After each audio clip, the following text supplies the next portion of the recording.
पिछली रोटी घर के मर्द नहीं बल्कि तू खाया कर बहू। बहू, तुझे कितनी बार कहा है कि पिछली रोटी किसी की भी थाली में मत परोसना, फिर भी आज तूने मेरे बेटे के प्लेट में परोस दी। कितनी बार तुझे एक ही बात समझाऊं, इतनी छोटी बात तेरे दिमाग में क्यों नहीं घुसती। ऐसा कहते हुए लीला जी थाली से पिछली रोटी निकालकर गुस्से से नीना के हाथों में पटक कर रख देती है और कहती है, इसे तू खाया कर। 100 दफ़ा मैंने तुझसे कहा है कि घर के मर्दों को पिछली रोटी नहीं खिलाते, फिर भी परोस देती है। अरे घर के मर्द पिछली रोटी खाएंगे तो ज़िंदगी में कभी भी आगे नहीं बढ़ पाएंगे, हमेशा पिछड़े ही रह जाएंगे। इसलिए तो कहती हूँ कि तू खाया कर। ऐसे भी तुझे कौन सा दुनिया से आगे निकलना है जो तू नहीं खाती ये पिछली रोटी। गुस्से से लीला जी कहती हैं, माँ जी मैं ही तो खाती आई हूँ जब से इस घर में ब्याह कर आई हूँ, पर आज वो आटा थोड़ा सा ही बचा था और खाने के लिए सिर्फ ये और मैं ही बचे थे, तो मैंने इनकी थाली में वो रोटी परोस दी थी, क्योंकि रोटी एक आदमी के खाने भर की ही थी। डर से झिझकते हुए नीना कहती है, हाँ हाँ सब पता है तेरा नाटक, खुद को खाना नहीं है तो बहाने बना रही है, और आटा ख़त्म था तो बेनी को बोलकर पिसवाना था या रेडीमेड मंगवाना था। ये सब तेरे बहाने हैं बहू, मैं अच्छी तरह जानती हूँ। हाथ नचाते हुए लीला जी कहती हैं, माँ जी वो मैंने कहा था देवर जी को कि आटा थोड़ा ही बचा है इसलिए जल्दी भेज दें, पर शायद वो भूल गए होंगे इसलिए भेजे नहीं शाम तक, तो मैंने जितना आटा था उतनी ही रोटी बना दी। सहमते हुए नीना कहती है, हाँ हाँ समझ गई बहू रानी, सारी गलती अब मेरी और मेरे बेटों की है। रसोई संभालती तू है और आटे की फिक्र करे हमारे बेटे। माँ जी रसोई भले मैं संभालती हूँ, पर घर की बागडोर तो आप सभी के हाथों में ही है ना, तो मैं कैसे और किससे मंगवा लेती। इतना सुनाने के बाद नाराजगी के साथ नीना कहती है, देख नीना आजकल तेरी जुबान बहुत चलने लगी है, थोड़ा संभाल।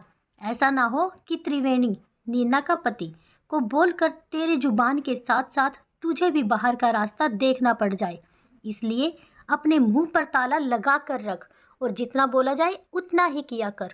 लीला जी की जली कटी सुनकर नीना थोड़ी देर सुन सी वहीं खड़ी रह जाती है, जिसे देखकर लीला जी नीना को डांटते हुए कहती है, अब जा यहाँ से खड़ी मत रह सिर पर, मर्दों को चैन से खाना खाने दे।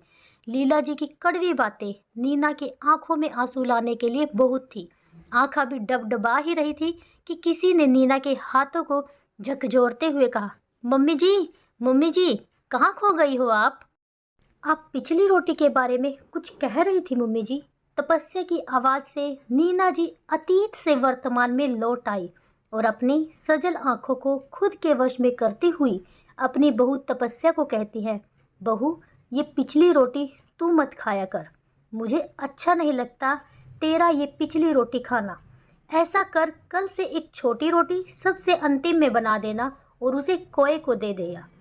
रसोई में सबके लिए खाना परोसती हुई तपस्या के गालों को छूते हुए नीना जी कहती है, पर क्यों मम्मी जी, रोटी तो रोटी होती है, पहली या आखिरी क्या फ़र्क पड़ता है। आज के ज़माने की पढ़ी लिखी तपस्या नीना जी से कहती है, पड़ता है बहू, फ़र्क पड़ता है, समानता और बराबरी का फ़र्क पड़ता है बहू, इसलिए तो कह रही हूँ पिछली रोटी तू मत खाया कर, क्योंकि मेरे लिए सभी बेटे बहू बराबर हैं। नीना जी खुद पर बीते कल की कहानी को याद करके कहती हैं, ठीक है माँ जी आप जैसा उचित समझे, कहकर तपस्या टेबल पर प्लेट लगाने चली जाती है और नीना जी फिर से अतीत के गलियारों में खो जाती है। कितना फ़र्क करती थी मेरी सासू माँ मुझ में और सभी बहुओं में। जब मैं अकेली थी तो भी पिछली रोटी मैं ही खाया करती थी, और जब देवरानियाँ आने लगी तो भी मैं ही खाया करती थी पिछली रोटी, क्योंकि सासू माँ की नज़र में मैं सबसे ही पिछड़ी हुई थी और उनके मरते दम तक भी मैं ही रही। पर मैं अपने घर में ऐसा नहीं होने दूंगी, मेरे लिए सभी बेटे बहू एक बराबर है। नीना जी ने कल की आप बीती से सीख कर अपने आज को सुधार लिया था। तब वो बहू थी इसलिए झेल गई, पर अब वो सास थी इसलिए किसी को झेलने नहीं देगी। सच में कई घरों में पहली और पिछली रोटी के बारे में इस तरह की धारणा होती है। पहली रोटी अक्सर गाय को दी जाती है और पिछली रोटी को या कुत्तों को खिलाई जाती है। आशा करती हूँ आपको ये कहानी अच्छी लगी होगी। कहानी अच्छी लगी हो तो प्लीज़ वीडियो को लाइक कीजिए और ज़्यादा से ज़्यादा शेयर कीजिए। और अगर मेरे चैनल पर नए हैं तो प्लीज़ चैनल को सब्सक्राइब करना बिल्कुल मत भूलिए। और वीडियो अंत तक देखने के लिए आपका बहुत बहुत धन्यवाद।